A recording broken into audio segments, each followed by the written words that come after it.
Hi, hello everyone, it is Brianna and welcome back to Brianna's Bookshelf.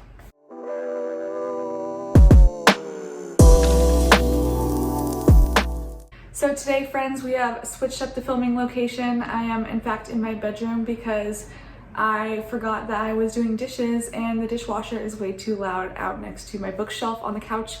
So we're filming in a different spot today. But today we are here to do my April reading wrap up. So we're going to be talking about all the books that I read in the month of April, and we're going to be going to lowest to highest rating. So I read 7 books in the month of April, and starting with my lowest rating was a 3-star, so not bad, not a bad reading month, nothing lower than a 3-star this month. We're gonna start off with Nestlings by Nat Cassidy.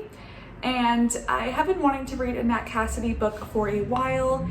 They are a horror author. I've heard a lot of good things about their work. I've been especially interested in their newest book. I think it's called Rest Stop, but I just actually saw that some of their books got added to Kindle Unlimited. Rest Stop is not on Kindle Unlimited yet, but I think it's Mary, I want to say, is one of them, and then the one that I read, Nestlings, are now on there, so go check them out if you have Kindle Unlimited. I did have fun reading Nestlings. I thought it was just like a quick, fun, silly horror vibe. It takes place in this like fancy high-rise apartment in New York City, and our main characters are this younger couple who have just had their first baby, and they are not rich. They were actually able to move into this building through like kind of a social housing program where they're able to get like subsidized and live in this building. And so this is like their dream apartment. They're super excited to move there. However, creepy things start happening with the kid once they move in, so with their baby. And their baby starts acting weird, being really dramatic, crying and screaming all the time. So, you know, just your good old-fashioned creepy child story, kind of a Rosemary's Baby situation, which is always fun. I did like that this had some disability rep in there as well. Our main female character, the mother, she is in a wheelchair as a result of some birth complications. There was also a lot of discussion around that, which I really appreciated, and I thought that that was done well. However, the book overall just didn't like grab me enough for me to like it more than a 3 stars. Like, I thought it was a fun time, I enjoyed it, but to be honest, it didn't really leave like a ton of big impact on me. Parts of the book were really creepy. There was also parts of the horror that I found like a little bit unbelievable or kind of like silly, so it didn't quite vibe with me. But yeah, it was a decent time. I'd recommend trying it, especially if you like creepy kid stories. You would probably really enjoy it. My other 3-star for the month was Ghost Station by S.A. Barnes, and I also read this one on Kindle Unlimited. So last year I read one of S.A. Barnes' other books. I believe that was, I don't remember what that book is called. It's like Dead Space, maybe, something like that. But they're both sci-fi horror, and I really liked the other book I'd read by S.A. Barnes. I had a really fun time with it. So I decided to pick up this one as well. And it didn't wow me quite as much, but I did still have fun, so we're at a 3-star. So I haven't read a ton of sci-fi horror before, and I'm really liking space as a setting because I do find space travel kind of terrifying, and I really like hate the idea of being in space, like locked in like a rocket ship or a space station on a different planet. And like the thought of not having oxygen outside or being able to just come and go freely, and like all the claustrophobia, that absolutely terrifies me. So I figured out recently that space horror is incredibly effective for me. However, I've not found a ton of books yet that are related to this subject. So if you know of any good space horror recommendations, please leave those down below in the comments for me. I would love to find some more. So of course, this was a space horror. We were following this woman who works as a psychologist for one of the leading space companies, and she works on this like mental illness called ERS. I forget what that stands for, but it's basically kind of like PTSD that you get from going on space missions, and it can lead you to kind of go crazy. And there's even cases where people have killed their teammates after having this disorder. So she's working on doing therapy to folks who come back from space and trying to figure out how it can actually be stopped while they're in space. So she ends up being sent on a mission along with a crew so that she can give them regular talk therapy sessions while they're in space and try to hopefully help prevent ERS and figure out how it can be prevented instead of how to treat it afterwards. But there is some more drama that happened before she was on scene with this particular crew she's sent with. Actually, one of their old crewmates actually died. So there is quite a lot of tension between its space team and our main character when she gets sent on their mission. So right off the bat, there's a lot of bumping heads. The team is quite hostile towards her. They don't really want her to be there, but they do end up landing on another planet where they were sent to just take some samples, do kind of a routine inspection on this planet that's been newly acquired from a different space company. And they start to find some weird things, and some of the teammates do start to have some hallucinations and some other like mental illness symptoms, and it quickly derails from there. So it was very creepy. I appreciated that. However, like the actual specifics with the horror were a little hard for me to imagine. It got like a little bit too sci-fi to where I couldn't quite imagine what was going on anymore for me particularly, so that just didn't quite work for me. Also, there was a lot of backstory with the main character and how basically her extended family owned a rival space company and are super rich, and it was just like all this family drama that didn't quite jive with the story for me. Like I just found that part pretty boring, to be honest, so that's what brought it down to a 3-star. So next up, moving on to my 4-star reads for April, we have The League of Gentlewomen Witches by India Holton. I feel like I've been talking about this book in a lot of videos recently and this series as well, so I will try not to talk about it too much, but this is the second book in the Dangerous Damsels series. The first book is following a group of pirates, and this book is following a group of witches. And our main character, Charlotte, is basically the heir to the Wiccan League, so this witch community. And as she's getting into shenanigans, she ends up meeting some of the pirates from the previous book and getting involved with one of the pirates. And this is just a really fun, silly, goofy time. I adore the characters in this series. I just adore the different group dynamics and the shenanigans that they get into. So I'd highly recommend this if you are in the mood for like a romantic comedy, whimsical fantasy. This is definitely the one for you. So I also gave 4 stars to Bones and All by Camille DeAngelis. Now, this is one that I was really highly anticipating and really thought might be a 5-star read for me because I have previously seen the movie. So I did watch the Bones and All movie late last year, I believe it was, and I was absolutely obsessed with the movie. So I adored it. Felt a little bit less strongly about the book, but I still liked it quite a bit. So in this story, we are following Marion, and Marion is in high school when in the book, her mother abandons her. In the movie, they have the parents switched, I believe. I think in the movie it was like the father abandons her, and then in both the book and the movie, the other parent is like absent from her life. So yes, in the book she has her father's absent from her life, and then her mother abandons her. And the reason that her mother abandons her is because she's an eater, and an eater is basically a cannibal. So ever since she was a little kid, she has had this urge towards cannibalism, and starting from a very young age, she has had the urge to eat other human beings. Now, I know that sounds very morbid and gruesome, which I'm sure it is for a lot of folks, but if you're like a regular horror reader, I would say this is nothing too graphic at all. This is actually a young adult novel, surprisingly, so there's not a ton of like blood and guts and gore.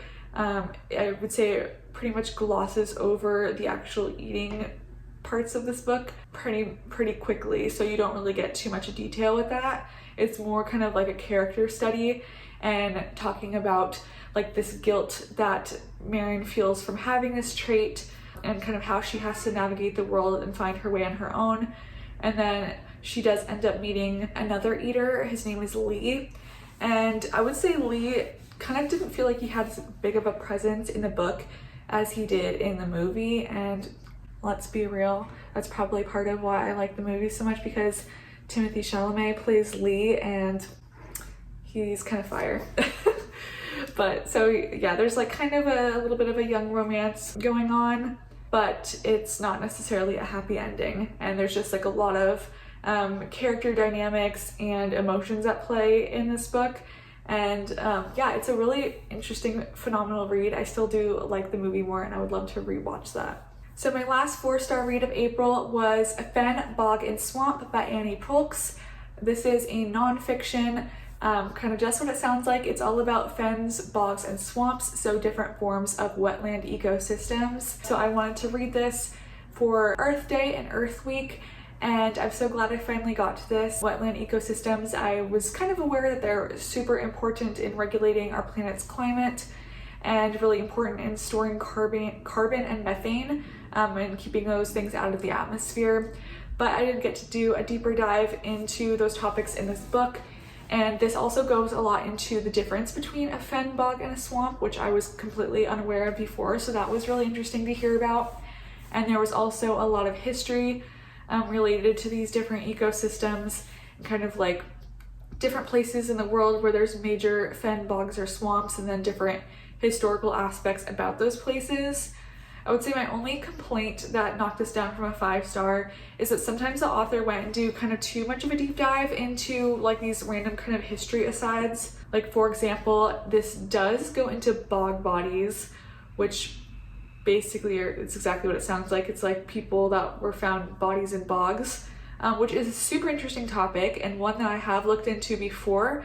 However, I felt like we spent a little bit too much time on that topic for a book that is supposed to be about the climate primarily. I mean, the subtitle of this book is A Short History of Peatland Destruction and Its Role in the Climate Crisis, which it certainly did talk about, but I wish we got a little bit more of that and a little bit less of the other historical asides, just to keep it a little bit more focused on topic. All right, wrapping up with my 2 5-star reads of the month.